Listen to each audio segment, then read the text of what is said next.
Continuamos con este segundo video de Epístolas Paulinas 1. Habíamos completado una idea en cuanto a los propósitos de la carta. Dijimos que Pablo había enviado a Timoteo por su salida intempestiva de Tesalónica. Quedó muy preocupado por el estado en que habían quedado los hermanos allí. Entonces envía de regreso a Timoteo.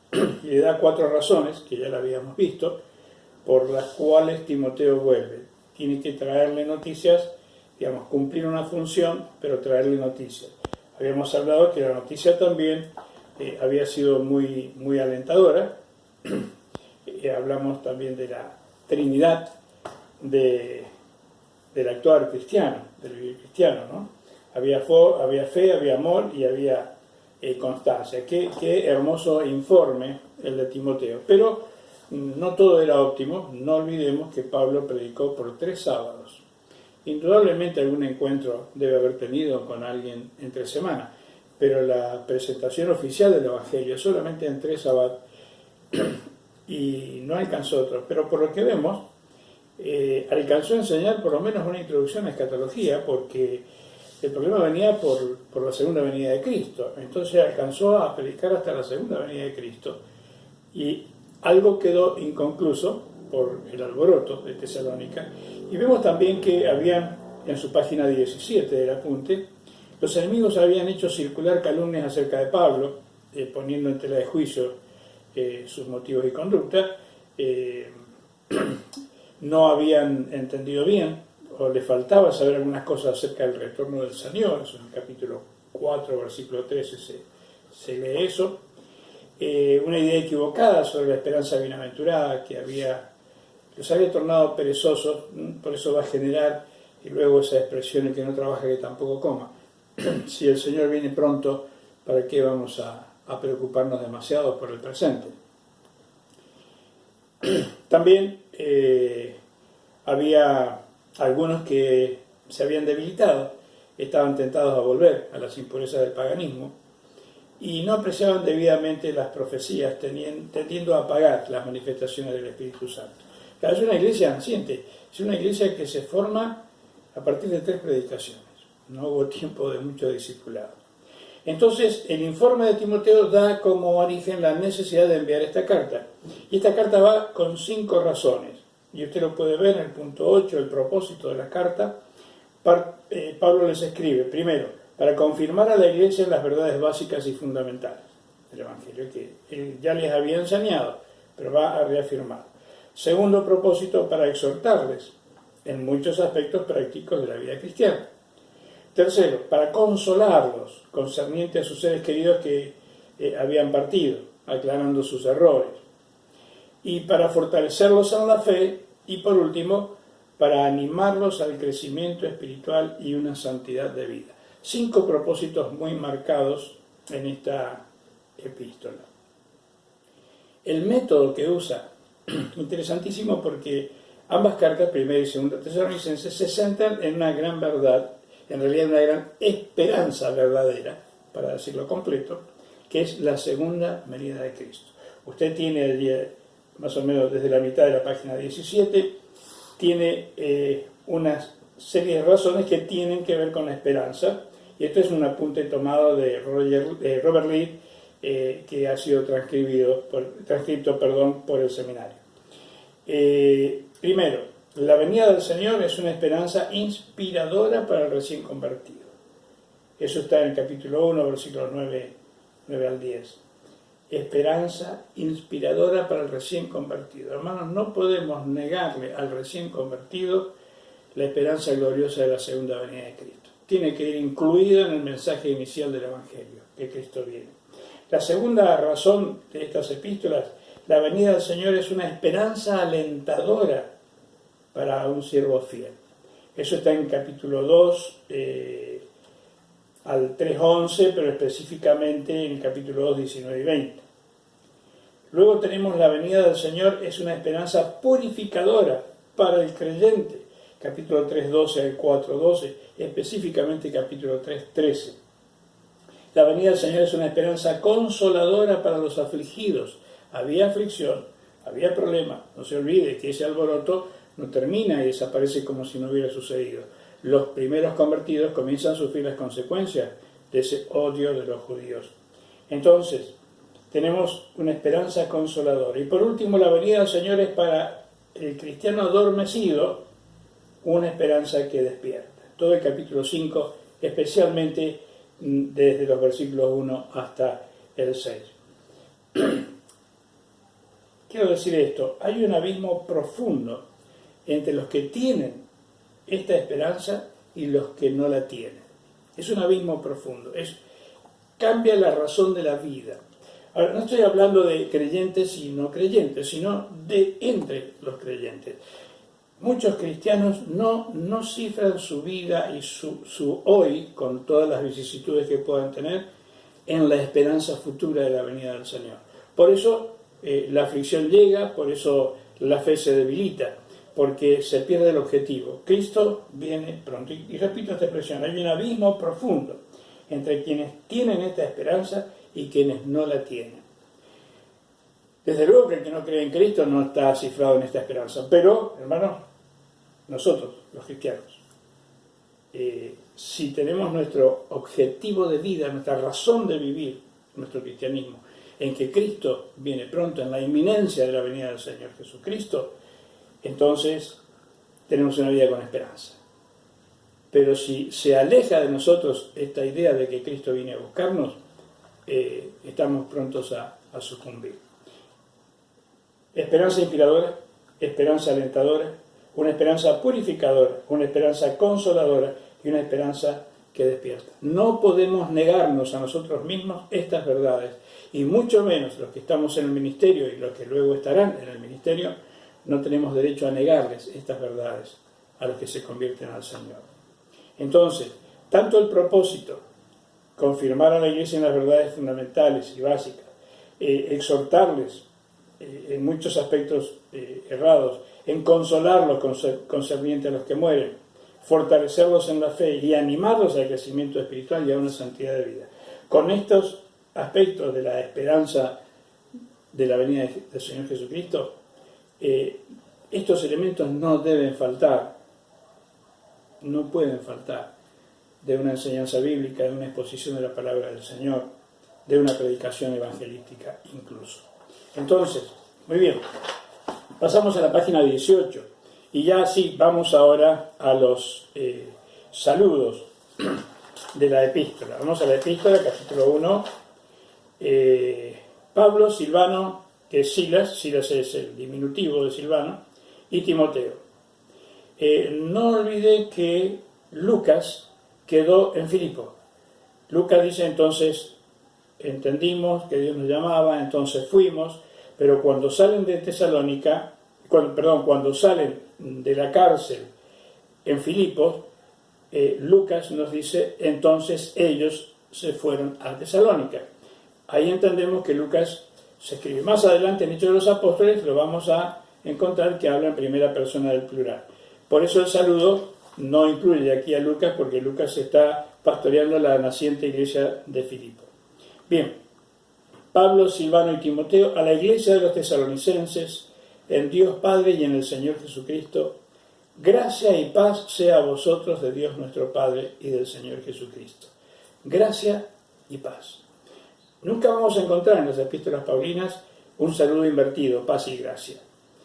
¿Por qué? La gracia es un regalo sin respecto a mérito, no la merecemos, pero la paz es un fruto que se alcanza mediante la gracia del Señor Jesucristo. La gracia es como la mano de Dios extendida hacia los hombres, y la fe es la mano del hombre que se apropia de la gracia de Dios, y recién allí se puede obtener paz verdadera. Entonces nunca vamos a encontrar en las epístolas la paz delante de la gracia, porque sin gracia de Dios no hay paz para el alma. Bien, y acá quiero hacer una salvedad. En todas las epístolas de Pablo, excepto en las pastorales, usted ya vio la división por temas, las epístolas pastorales son epístolas de pastor viejo a pastor joven. Pero Pablo añade algo en las cartas a Timoteo y a Tito. Juan también en su segunda carta y Judas también añaden otro elemento a esto de gracia y paz. El pastor experimentado del apóstol Pablo, al escribirle a los pastores jóvenes, les dice gracia, misericordia y paz. Cuando escribe a las iglesias, dice gracia y paz. Parece que los que estamos en el ministerio necesitamos una cuota más amplia de la misericordia de Dios. Porque no solamente tenemos que velar por nosotros, sino que tenemos que velar por las vidas de aquellos a quien el Espíritu Santo nos ha puesto por obispos, nos ha puesto para administrar. Sea una clase de hora feliz, una escuelita infantil, o sea una gran congregación. Tenemos que velar por nosotros y por otros. Es curioso que el apóstol Pablo, que en todas las cartas a las iglesias dice gracia y paz, pero en las cartas personales a otros siervos de Dios les dice gracia, misericordia y paz. Judas dice misericordia, paz y amor. Entonces, está para pensar. Quiero dejar eso instalado en los alumnos para pensar. Parece que hay una cuota mayor de misericordia que está disponible. Y qué bueno que siempre acudamos a eso, como el salmista encomendaba su vida cada mañana a su misericordia, pero cada noche proclamaba su fidelidad. Bien, era una aclaración. Así, esto en las otras epístolas no hace falta que volvamos a estudiar este saludo porque se repite en la mayoría de ellas. Bien, entonces,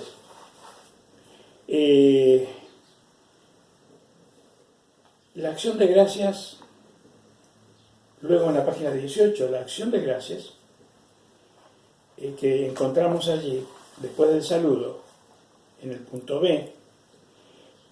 ¿Por qué da gracias? Ahora, note que es acción de gracias, no es dicción de gracias. Nosotros tenemos un tantito confundido esto de la acción de gracias. Generalmente, por ejemplo, en nuestra iglesia, primer culto del año, tenemos un culto de acción de gracias por lo que el Señor hizo en el año anterior, y todos tenemos más o menos esta práctica, y entendemos que decir gracias Señor por lo que me diste, por lo que hiciste, es una acción de gracia. No, la acción de gracia va más allá. Cuando digo gracias Señor porque me diste, de paso digo entre paréntesis, en nuestros cultos de oración, y eso está más o menos generalizado, ocupamos siempre más tiempo para pedidos y menos tiempo para gratitudes. Porque la acción de gracias no es solamente decir gracias Señor, sino eso sería solamente una dicción de gracia, decir gracias. Pero la acción de gracia es lo que yo hago como cristiano, como resultado de mi gratitud a Dios. Interesante. Pero esta iglesia, que ya lo habíamos mencionado al principio, ¿por qué da gracias Pablo? Por la obra de fe de los tesalonicenses. Obra de fe, es decir, hago sin ver ya los resultados, pero actúo. Acá habíamos mencionado que ya se encuentra Pablo con Santiago, ¿no? La justificación por la fe o la justificación por las obras. Aquí se encuentra, no hay contradicción entre ambos. Ahora, el trabajo de amor, la motivación de su trabajo en el Señor no era cosechar alguna bendición. Tenemos algunos coros propios de campañas de nuestra historia evangélica. Por ejemplo, uno recuerdo, bendición vine a buscar y sin ella no me iré. Y no es ese el perfil del cristiano, no es ir a cosechar bendiciones, porque la palabra dice que las bendiciones nos alcanzarán. Nosotros tenemos que servir como resultado del amor, como resultado de la gratitud a Dios por lo que hizo por nosotros y sigue haciendo por nosotros. Es un trabajo sin egoísmo, es un trabajo, no es para lograr algún renombre, no es para ascender posiciones, es simplemente motivado porque amamos a nuestro Señor. Y la tercera cosa por la cual da gracias Pablo es la constancia en la esperanza, seguir constantes en lo que todavía no vemos. Y realmente hace falta gratitud y amor a Dios para seguir esto. Note que esta iglesia ya había adquirido ese nivel solamente con 3 cultos, hermanos, solamente con 3 cultos, queridos alumnos. Igual que nosotros, ¿ah? Sí, discúlpenme la ironía, pero tenemos que replantearnos esto. Solo 3 reuniones, más un alboroto en la ciudad, casi linchamiento y tenían ya estos resultados. Gloria al Señor. Que bueno, ¿tenía sus defectos la iglesia de Tesalónica? Sí. Y no pocos podemos decir. Pero en esto habían madurado. Siempre todo es perfectible, siempre podemos mejorar nuestra vida, nuestra iglesia incluso. El testimonio de Pablo concerniente a los hermanos de Tesalónica, esto es imperdible y se lo recomiendo. El primer punto, cómo recibieron el Evangelio, se convirtieron por la fe. Segundo punto, cómo llegaron a ser imitadores de ellos y del Señor al recibir la palabra. Esto es un crecimiento, una decisión de fe de crecer. Bien. Tercero, cómo eran modelo de carácter por la madurez. Un crecimiento por fe, un crecimiento por fe. En la página 19, de cómo manifestaron un espíritu misionero. Pablo nos dice luego, una acción a favor de otros tuvieron estos hermanos de Tesalónica. Ellos siguieron viaje, ¿no? De ahí fueron a Corinto, a Atenas, y cuando llegaba Pablo y su equipo, ya habían llegado antes las noticias que los de Tesalónica habían dado testimonios de quiénes eran Pablo, de quiénes eran Silas y de qué les había enseñado. Macedonia, Acaya y en todo lugar se había extendido la fe de los hermanos de Tesalónica. Sí, tenían un problema con el trabajo, una mala interpretación de la segunda venida de Cristo. Sí, históricamente los hemos acusado a los hermanos de Tesalónica, pero no hemos visto siempre estas virtudes que sí tenían. Y de modo que se convirtieron de los ídolos para servir al Dios vivo y verdadero. Hermanos, 3 cultos, y ese es el resultado. Ese es el poder del Evangelio. Por eso Pablo y nosotros no nos avergonzamos del Evangelio, porque es poder de Dios. Antes los ídolos, hoy servicio, mañana esperanza de la segunda venida de Cristo. Un servicio de fe por lo que Cristo hizo por mí y porque Cristo viene pronto a buscarme. Un servicio en función de su pasado, al cual no quieren volver, pero estirando la mano hacia la esperanza cierta, auténtica de la segunda venida de Cristo. Punto D, la naturaleza del ministerio de Pablo, intrépido. Usted tiene un espacio allí en esas páginas como para que usted agregue sus notas. Intrépido, de nuevo para pasar, a pesar de nuevo, no se puede, pero vamos a intentar. El Espíritu Santo le prohíbe entrar a Asia, le prohíbe ir a Bitinia, pero él pierde el sueño, no se va a dormir, está preocupado, está buscando la voluntad de Dios. Esa intrepidez de avanzar ante los obstáculos, perseverancia, siempre, a pesar de los azotes. No sé qué hubiera hecho yo, queridos alumnos, si me hubieran pegado semejante paliza. Yo siempre digo que si yo hubiera estado en lugar de Cristo en la cruz, hubiera dicho: Padre, reviéntalos porque no saben lo que hacen. Bueno, pero era Jesús el que dijo eso, ¿no? Sí, pero Pablo también. Y Esteban también, cuando estaba siendo apedreado. Se ve que si uno puede, todos podemos. Perseverante a pesar. Honesto, sin engaño, su motivación no era económica, no era pasarla bien. Ya vamos a ver algo de eso también más adelante. Fiel, consideró el encargo, la comisión del Evangelio, como algo sagrado y fundamental. No importa, es hasta lo último de la tierra y hasta las últimas consecuencias. Aprobados por Dios, para agradar a Dios y no agradar a los hombres. Humilde y sincero, sin lisonjas, sin ser aprovechador de la fe, un solo interés: servir siendo ejemplo, servirle. Vamos a ver luego, hay una expresión a los corintios: no solamente gastaré de lo mío, sino que yo mismo me gastaré del todo por amor de vuestras almas, aunque amándolos yo más a ustedes me amen menos. No importa la reacción, no importa lo que cosecho, lo que sí importa es lo que el Señor nos mandó a hacer.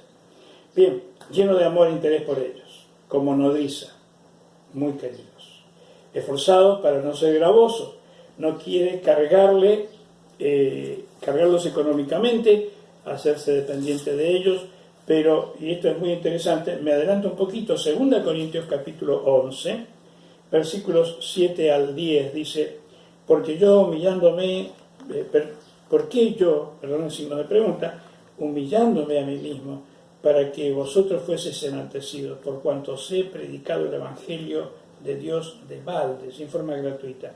He despojado a otras iglesias recibiendo salarios para serviros a vosotros. Esto es a los corintios.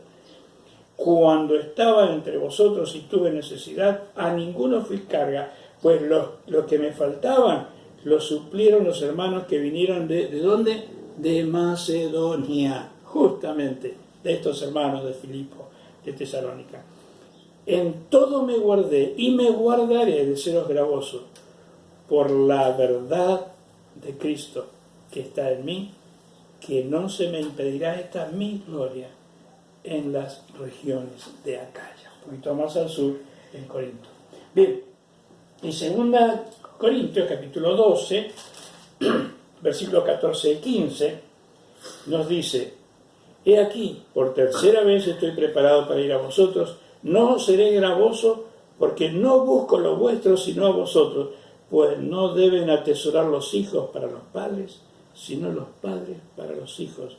Y yo con mayor placer gastaré lo mío, y aún yo mismo me gastaré del todo por amor a vuestras almas, aunque amándoos más, sea amado menos. Estos son los principios del servicio a Dios. Esos son los principios, esas son las motivaciones que nos tienen que mover. Hermanos, parece que en aquel tiempo habían otros predicadores que no tenían estas mismas motivaciones que el apóstol Pablo y su equipo. Bien, en Hechos de los Apóstoles, capítulo 20 también, cuando se despide de los ancianos de Éfeso en Mileto, también, por 3 años he estado con ustedes, no les he sido carga. Es una constante. Bien, luego el punto 8, intachable en carácter personal. Y ellos mismos son testigos y Dios mismo. Y como padre, en exhortar, en consolar, esa función paternal. Pasamos a la página 20. ¿Cómo fue recibido su ministerio? Por los tesalonicenses, capítulo 2, 13 al 16. Recibieron la palabra no como palabra de hombre. Enseguida entendieron el origen de la palabra.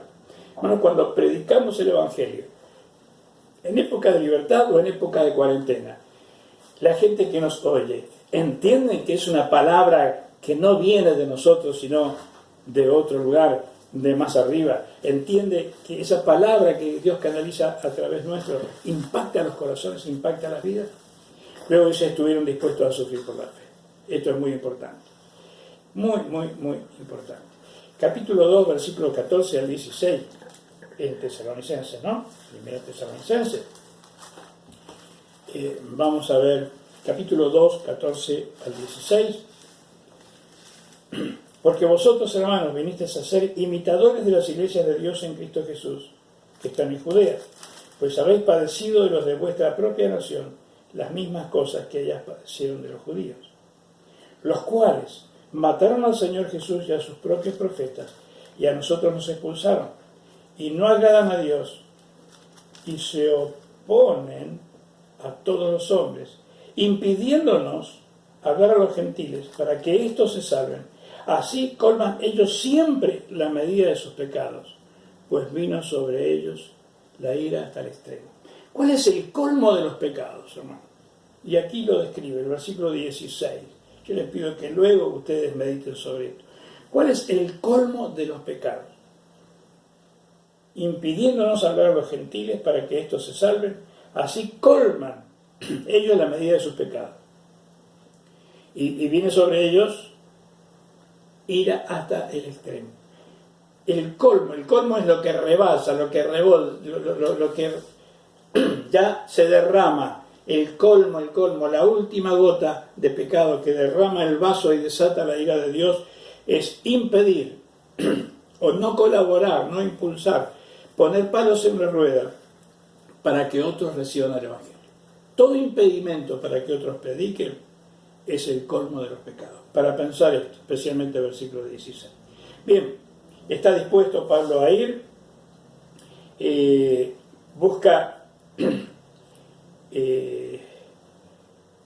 liberarse de todos los estorbos. Cuando dice he sido estorbado para ir a vosotros, bueno, habla de cavar una trinchera para impedir el avance. Estamos en la página 20, ¿no?